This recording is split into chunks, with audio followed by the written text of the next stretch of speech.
It's the Locked On Podcast Network, your team every day.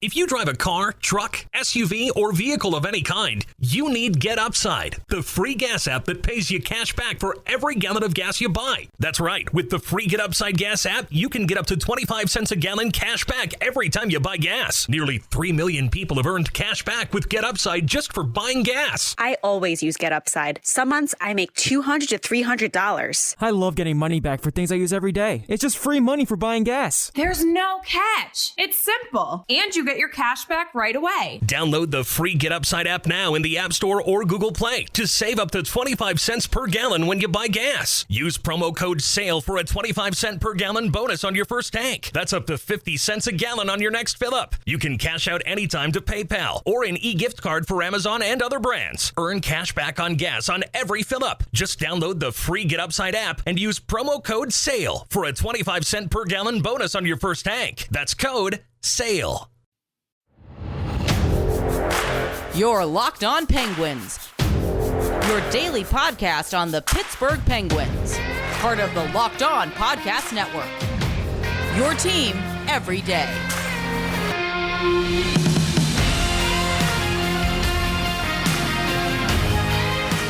Hey everyone, welcome to this Tuesday evening episode of the Locked On Penguins podcast. I'm your host, Hunter Hodes. Remember to follow me on Twitter at Hunter Hodes, follow the show's Twitter at LO_Penguins. Today's episode is brought to you by RockAuto.com. Amazing selection, reliable low prices, all the parts your car will ever need. You can visit RockAuto.com and tell them Locked On sent you. So, the Penguins released their 2021-2022 training camp schedule. Well, at least part of it. Actually, I think it's the entire training camp schedule. My apologies. I have the email loaded up here. I only uploaded part of it to my Twitter and the Locked On Penguins Twitter account. I'm going to go over it with you all in case you guys are looking forward to going to a practice. So, first off, all the practices will be at the UPMC Lemieux Sports Complex. If you don't know where that is located in Cranberry. So that's about 25-30 minutes outside the city. You go up I-79 north, it's right off the road. I mean, there's probably going to be maybe a little bit of traffic just because that's how 79 is.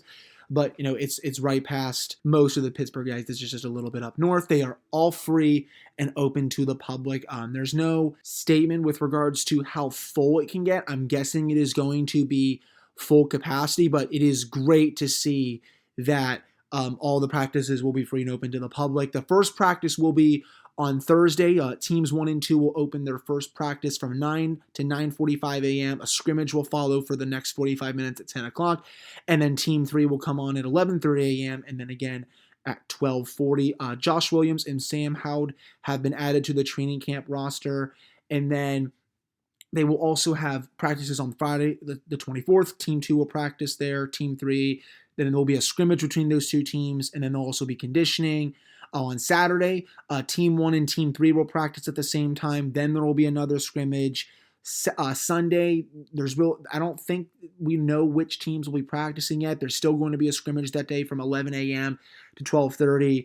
On Saturday's scrimmage, that will be from 10 to 10:45. Friday's scrimmage will be from 10 to 10:45 as well. Monday, there will be a morning skate at PPG Paints Arena. I do not think those will be open to the public. And then there will be their first preseason game against the Columbus Blue Jackets at PPG Paints Arena. Wednesday, they will have practice. Thursday, September 30th, they will have practice. Friday, there will be a game at Buffalo, their second preseason game. Sunday, October 3rd, will be a game against Detroit. Saturday, October 2nd, they will have practice. Their other preseason game is October 5th against the Sabres, October 7th against the Red Wings, and then October 9th against Columbus. And then they have a day off on October 10th before I think they have their first game practice Monday or Tuesday. I think that's probably when after that game they'll announce their big roster cuts. But if you're looking to go this weekend, 9 to 9:45 is when the first two teams will practice. Then from 10 to 10:45, there will be a scrimmage between those two teams. And then from 12:40 to 1:30, Team 3 will practice. I don't think they have been split up into their teams if I check out this PDF right here. No, they have not announced that yet. I'm guessing that's going to be coming by tomorrow, because tomorrow's Wednesday, so that roster will have to be out sometime in the next 24 hours. Once I have that roster in my email from the Penguins communications department, I will let you all know, either on the Locked On Penguins Twitter account or my Twitter account. Then of course I'll talk about it on the show as well. So again, to summarize all of this, most of the practices, basically all of them, will be in the morning at Cranberry. They are free to get in, and all are open to the public. And in other news, development camp actually wrapped up today. I thought it wrapped up yesterday. That is my apologies. The scrimmage, or the official wrap-up scrimmage, was today. It was Team Black versus Team Gold. Sam Poulin was on the line with John Gruden and Valtteri Puustinen. Felix Robert was with Kyle Olsen on Team Black, with Cam Lee, Ryan McCleary on defense, Nicholas Almari, and Dylan McPherson. Team Gold had Josh Williams and Justin Almeida on their top line, with Philip Hollander and Nathan Legary on the second line, and then Isaac Bellevue, Josh Maniscalco, on one defensive pair, then Chris Mauricio Ortiz and Will Riley on another defensive pair. The three goalies all rotated throughout the scrimmage, and they were doing quite a bit of stuff from what I was following on Twitter. They did 5v5. There was a shootout, and according to Taylor Haas, Philip Lindbergh stopped Sam Poulin, Puustinen, and John Gruden, while Brochu stopped Josh Williams and Nathan Legary. So I don't think anyone scored in the shootout, which is a bit surprising. I guess the goalies really just won the day with this. They also played 3-on-3. Will Riley scored twice, and that's a player that Matt Vensel was talking about on Penguins Twitter today as someone who he thinks could be on the NHL roster this year. I'm not too sure about that. If I had to offer up my take, I think, honestly, I'm not too sure about that. I mean, there's every chance that he could be on the roster at some point, but I think that would only be because of injuries. I would prefer to see Cam Lee in that role, to see what he has over someone like Will Riley, but I'll eat all the crow on that if Riley comes up and plays well in a short stint with the team. But it definitely looked like he had a good game today. I think one of the goals that he had, he roofed over Philip Lindbergh, I'm pretty sure. And then Lindbergh also stopped Poulin and Felix Robert on breakaways during the scrimmage. Taylor says he had a really strong game overall. After the 3-on-3, they went through another shootout. Puustinen scored in that one. I think a couple other players scored as well. Sidney Crosby again skated today during the scrimmage, on another sheet of ice. So it's really big that he is already skating. Again, he's probably still going to miss at least the first week of the regular season, but the fact that he's already skating and training camp has not even officially started yet, that's some pretty good news, and I think shows that he's not going to miss too much time outside of those 6 weeks, at least in my opinion. We also did see Jari debuted his new pads today.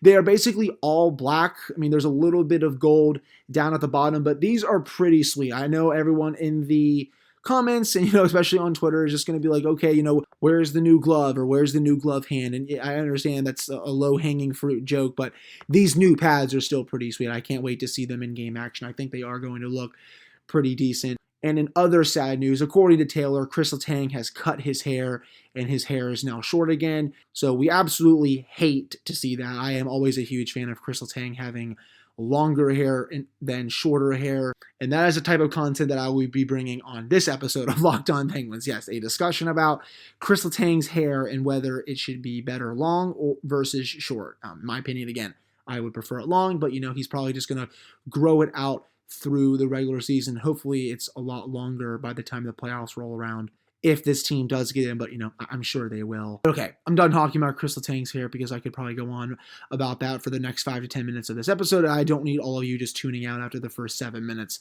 of this one, that's for sure. But okay, also, I did do my early season predictions for Locked On this morning. It was basically a Google Doc that comes out, or actually I should say a Google Sheets thing that comes out to all of the Locked On hosts, and they just get to tell, who you think is going to represent this conference in the Western Conference Final, and blah, blah, blah, blah, blah. So I am going to share the picks that I had for this one. So the first question was, who will represent the Atlantic Division of the Eastern Conference Finals? I did say the Tampa Bay Lightning. I am a big fan of the Maple Leafs this year, but until they actually win a playoff series, I'm not going to pick them in anything regarding the playoffs. Boston, I think, is going to be really good again, but just when it comes down to it, even when Tuukka Rask is there, I would still take Tampa's roster. Florida is going to be really good, but I think Tampa is just, they're better. And Montreal, they're not going to get in the playoffs this year. I know everyone is probably going to think that it might be a bit crazy just because they went to the Stanley Cup final this past year, but this roster right now is worse than what they had after this season, and they just play in a really tough division, so I can't see it. Which team will represent the Metropolitan Division in the Eastern Conference Finals? You know what? I just said the Pittsburgh Penguins. I don't trust any of these other, well, I shouldn't say that. I trust the Islanders a lot, but if the Penguins get average goaltending against them, they will beat them in a playoff series 100%. It should have happened this past season. If that actually does happen in the playoffs this coming season, Pittsburgh will beat them, and they will be the team in the Eastern Conference Finals. I know Carolina's really good, but I don't trust their goaltending. Washington has gotten really old despite having some good forwards. I just don't trust their goaltending as much either, and you all know my thoughts on the Flyers, Blue Jackets, and Devils. I don't really think those three teams are going to be that good this year, and I think the Rangers, honestly, are not going to be that good either. Which team will represent the Eastern Conference in the Stanley Cup Final? I did put Tampa Bay. I mean, I have them going back just because they're so freaking good. I have the Penguins losing in the Eastern Conference Final. I think it would be a big surprise if Pittsburgh would be able to win that series against the Lightning. You know, call me a homer for putting the Penguins in the Eastern Conference Final because of the results the last few years. I do think when this team is fully healthy and they get at least average goaltending, they have what it takes to go through the Eastern Conference and play Tampa, but probably not beat them in a series where it really matters. Which team will represent the Central Division? I have Colorado. I mean, Arizona's not going to be that good. Dallas might be okay. St. Louis, I mean, they'll be good, but I don't see them beating Colorado. They got crushed in the playoffs last year. Chicago's going to stink. Winnipeg, I don't really like either. Nashville, I'm not really sure what to make of them. I think they're kind of doing a big retool. Minnesota will be really good, but when it comes down to it, Colorado should come out of that division into the Western Conference Finals. Pacific-wise, I'm going to do a rematch. I'm going to go Vegas. I mean, Seattle's probably not going to get in. I like what Los Angeles did this offseason, especially with adding Philip Deneau. I believe they also added Victor Arvidsson. I think they are a playoff team this year. I think it's going to be one of my bold predictions this season when I do that for the entire NHL. I think the LA Kings will get into the playoffs this year because I've really liked what Rob Blake has been doing with that rebuild. Anaheim stinks. Calgary, I don't even know what their plan is there. Vancouver, I also think, has a chance to get in, but I don't think they're going to beat Vegas in a 7-game series. San Jose is going to stink.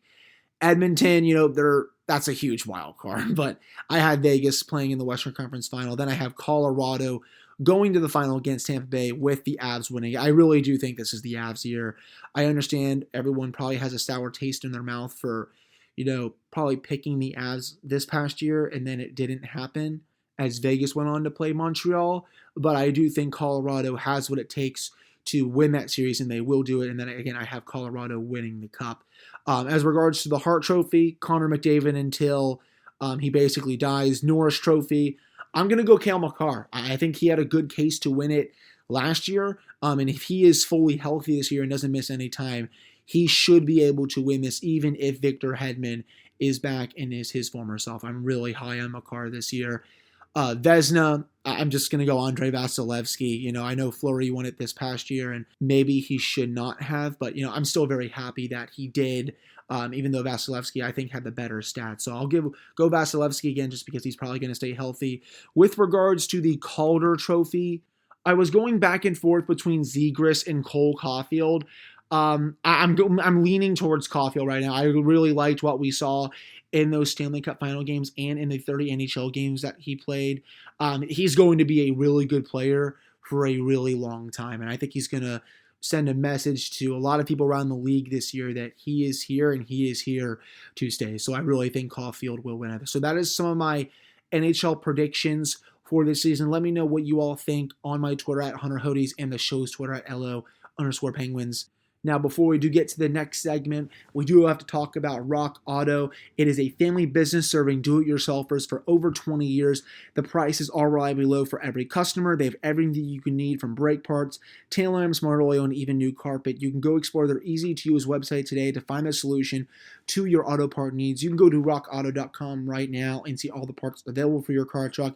And you can write Locked On in their How Did You Hear About Us box so they know we sent you. Amazing selection, reliably low prices, all the parts a car will ever need. That is rockauto.com. Now, does this sound familiar to you all? You've got one device that lets you catch the game live, another that lets you stream your favorite shows. You're watching sports highlights on your phone, and you've got your neighbor's best friends log in for the good stuff. Well, I want to tell you about a simple way to get all of that entertainment you love without the hassle, and a great way to finally get your TV together. It is called DirecTV Streaming. It brings your live TV and on-demand favorites together like never before, so you can watch your favorite sports, movies, and shows all in one place. That means no more juggling remotes and no need to buy another device ever again. And the best part, there's no annual contract. So get rid of the clutter and the confusion and get your TV together with DirecTV Stream. You can learn more at directtv.com. That is directtv.com. Compatible device required. Content varies by package. All right, welcome back to this episode of the Locked On Penguins podcast. I'm your host, Hunter Hodes. Remember to follow me on Twitter at Hunter Hodes. Follow the show's Twitter at LO_Penguins. So I wanted to do something different in this segment and talk about the three biggest current rivalries with the team coming into this season. I mean, obviously all of them will be in the Metropolitan Division. Number one, definitely Washington. I mean, these games are always so much fun when the two teams play. And I think there's kind of a mini big brother, little brother version with these two teams just because the Penguins have usually beaten them all the time, especially in the playoffs. And last season, Pittsburgh actually won 6 of 8 meetings against the Capitals.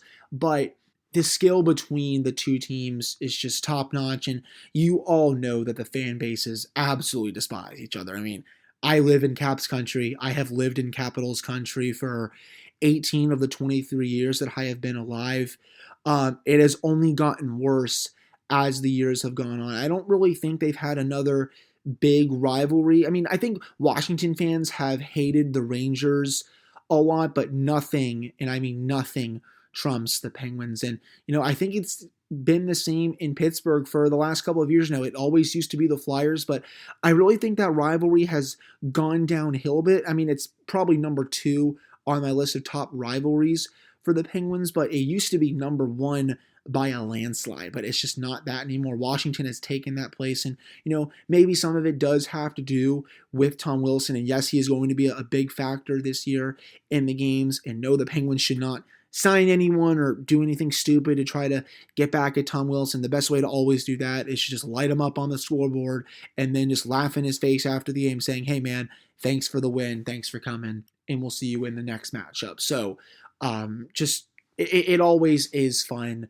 when those two teams play. I like when they're on national TV as well. I think the league should be still promoting that as much as they can just because it's one of the premier rivalries in the sport. I would like to see, I want to see a couple of things before Sid and Gino retire. Obviously, a championship is number 1, but I do want to see Sid and Ovi go at it one more time in the Stanley Cup playoffs. I know that it may seem crazy to say that just because they've gone at it 4 times during the Sid and Ovi era, but I think one more round 5 for all the marbles. I know the Penguins would probably, you know, overall they would win the series 3-2.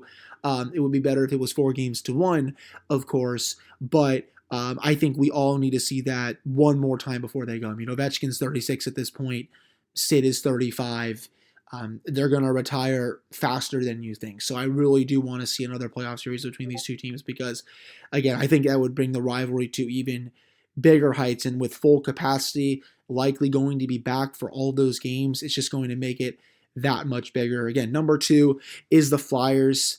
It's just the rivalry is not the same anymore. It really is not. I mean, I'm not a proponent of fighting. I used to like it back in the day, you know, when Aaron Asham was dropping the gloves with Braden Shen and, you know, just Mike Richards, and then Jeff Carter was being an idiot on Philadelphia. Then, you know, they had Simone Gagne and Brian Boucher and Michael Layton and Kimo Timonen and Chris Pronger, Andre Mazzaros, Danny Briere, who I can't stand. You know, a lot of people on the 2012 team too.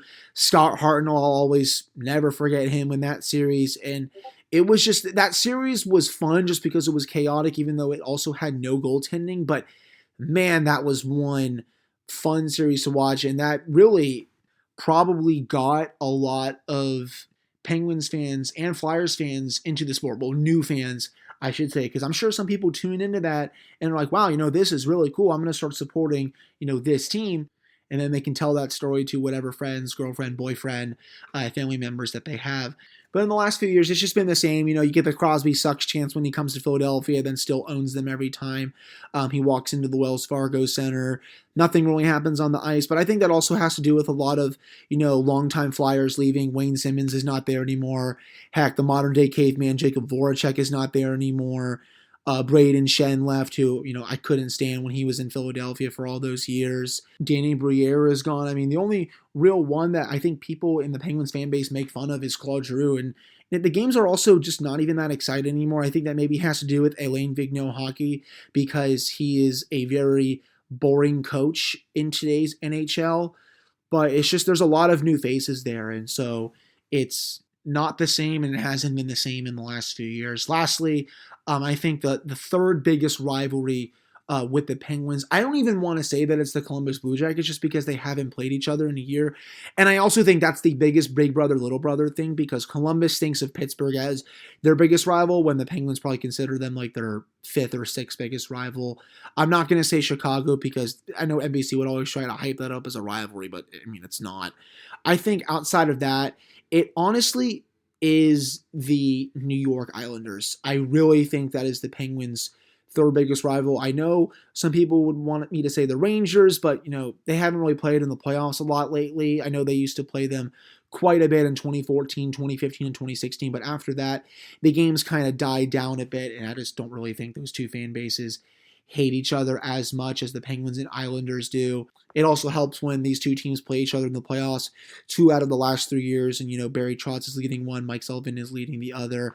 But these two teams have been rivals for well over 30 years now, and the games, well, they are a bit boring just because Trotz coaches the Islanders, but I always like to see the big chess match between Mike Sullivan and Trotz. It's so fun to watch. You saw it a lot in the Stanley Cup playoffs, and I think Sullivan would have won that matchup again if Tristan Jarry would have given them better goaltending. So those, I think, are the three biggest rivalries with regards to the Penguins right now, and I think the three teams that you'll definitely see some chippy games among them this year, though I would have to think the Islanders and the Capitals are atop that list just because they're bigger teams, and they always try to get under the Penguins' skin, especially the Islanders. Their fourth line of Matt Martin and Cal Clutterbuck and Casey Cizikas always likes to stir crap up for literally no reason at all. So those are my thoughts on the three biggest rivalries pertaining to Pittsburgh right now. We still have a little more to get to for this episode, but before we do that, we do have to talk about betonline.ag.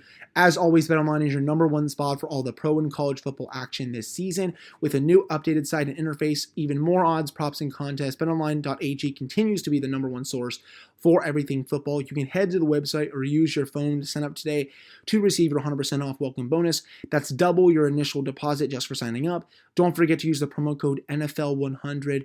That is BetOnline, the fastest and easiest way to bet on all your favorite sports with the promo code LOCKEDON. David Harrison here, the Locked On Washington Football Team podcast, celebrating with you a 21 grain salute to a less boring sandwich thanks to Dave's Killer Bread. I don't know about you guys, but when I eat pizza, I eat it for the toppings, not the crust. And when I eat a sandwich, it's for what's inside the bread, not for the bread. But when I throw a sandwich on 21 whole grains and seeds, thin sliced bread from Dave's Killer Bread, it is the epitome of addition by subtraction. That thin sliced bread lets me focus on what's inside the sandwich, but also adds to the sandwich with killer taste, killer texture, killer nutrition, a subtle sweetness, and a seed-coated crust. Dave's Killer Bread is America's #1 organic bread for a reason. It tastes so stinking good. Dave's Killer Bread is made with the highest quality organic and non-GMO ingredients and is power-packed with whole grains, fiber, and protein. Visit daveskillerbread.com to learn more and look for Dave's Killer Bread in the bread aisle of your local grocery store. All right, welcome back to this episode of the Locked On Penguins podcast. I'm your host, Hunter Hodes. Remember to follow me on Twitter at Hunter Hodes. Follow the show's Twitter at LO_Penguins. So I wanted to spend this segment talking about which player I think is destined for the biggest leap this season in terms of play. I've actually had a lot of thought about this with regards to players at all positions on this team, but I think the player that will have the biggest leap this season in terms of play, I'm going to say it, I think it really is going to be John Marino, and I'm going to tell you why. I think he's going to spend the majority of his minutes playing with Marcus Pettersson, which is so crucial for him because it allows him to do the things that he is really good at, carrying the puck into the zone, being one of the better players on the team in terms of zone exits per 60 and, again, zone entries per 60, and just being a good playmaker as well. I know his defensive numbers are also really good, but I do think that there is a lot of untapped potential there with his offensive game that needs to come out if he is going to live up to the contract that Jim Rutherford signed him to, because that was a pretty lengthy extension. I mean, what was it? 6 years, almost $5 million per, and he is only someone that provides value right now on the defensive side of the ice. I know that's all fine and dandy, but sooner or later, you're going to have to put up some offensive numbers to make that money worth it. There was a bit of regression with regards to Marino last year. Part of it probably had to do with him playing with Mike Matheson a lot of times. I've explained on the podcast numerous times throughout the offseason that why that is such a terrible idea. Again, both of those players are very offensively minded, especially Matheson. He's not good in the defensive zone. Both of them want the puck at all times and want to carry it into the zone. When you have that on one pairing, it's not going to work, which is why Marino works so much better with Pettersson, because Pettersson is able to be back in the defensive zone if Marino makes a mistake, and I would trust him a lot more than someone like Matheson to cover for a mistake that Marino would make, and then vice versa. If Pettersson makes a bad pinch in the offensive zone or does something else, I would trust Marino a lot in the defensive zone just because of how great he is in 1v1 matchups and all that other jazz. But again, his finishing impact last season was just not good. When you look at it in the offensive zone, minus 7.3% expected goals for, a whole lot of blue in front of the net. That's not what you want to see. The year before that, it was a little bit better at minus 4.4% expected goals for, but you always want to be on the positive. So there was definitely a big regression for him there, but by playing him with the right partner and deploying him the right amount of minutes, whether that's, 16 to 18 a night, I really think you're going to see the big leap that we all expected from Marino last year for this season, and I would not be surprised to see him get a lot of second power play minute times. I know Mike Matheson likes to chew those up, but I think Mike Sullivan has always preferred 2 D-man on the second power play unit just because, it is a second unit. He wants to load up a top unit as much as he can. He's not going to go full Dan Bylsma and put Paul Martin and Chris Letang on the top pairing and leave out a top player back in the day. I think what they did was they did Sid, Gino, Martin, Letang, and I'm pretty sure they did James Neal, but they left out quite a few other elite players from that unit and just put them on the second unit. But, Mike Sullivan does not believe in that and never has. And I know you will see him on the top penalty kill unit because I believe he had a lot of minutes on there last year as well. So that is my pick for the player that is going to make the biggest leap this year. And, the Penguins better hope that he does, because if he plays like the way he did in 2020, they will be up a creek defensively wise. You all know what you're going to get in Chris Letang and Brian Dillon. They're going to be rock solid for you on a nightly basis. Marcus Pettersson is going to outplay his critics pretty badly. I think some people are a bit too harsh on him. They see him lose a battle in the corner and think he's too soft or something like that, as Michel Therrien says, but I don't really believe in that kind of stuff. I think he's just fine how he is. You all know how Mike Matheson is a total chaos player, and then who knows who's going to win that number 6 job. But, again, if Marino is able to make that big leap, it makes the Penguins defensive corps that much better, and I do think he will make that leap for Pittsburgh this year. But that'll do it for this episode of the Locked On Penguins podcast. I'll have another episode coming out tomorrow with regards to some things with training camp and other stuff around the team. I hope you all listen to it. I'm so happy I'm back doing these daily episodes for you all. Check out that tomorrow. Hope you all have a great rest of your evening. Quarterback depth is at a premium as NFL Week 3 looms large. Here's what our local experts are locked on today. The Houston Texans will start rookie quarterback Davis Mills on Thursday night against the Carolina Panthers. Tyrod Taylor is out with an injured hamstring. How long will they be without Taylor? That's today on the Locked On Texans podcast. Over to the NBA, where Philadelphia 76ers guard and former number 1 overall pick Ben Simmons will reportedly not report to camp, sources tell ESPN. Are there any trade options available to Philadelphia? Keep it Locked On 76ers with local expert and beat writer Keith Pompey today. Indianapolis Colts quarterback Carson Wentz sprained both of his ankles this past Sunday. What's the latest on his status for next Sunday? The answer is on the Locked On Today podcast. All the sports news you need in under 20 minutes. Follow Locked On Today, wherever you get podcasts. Local experts on the biggest stories. It's the Locked On Podcast Network, your team every day.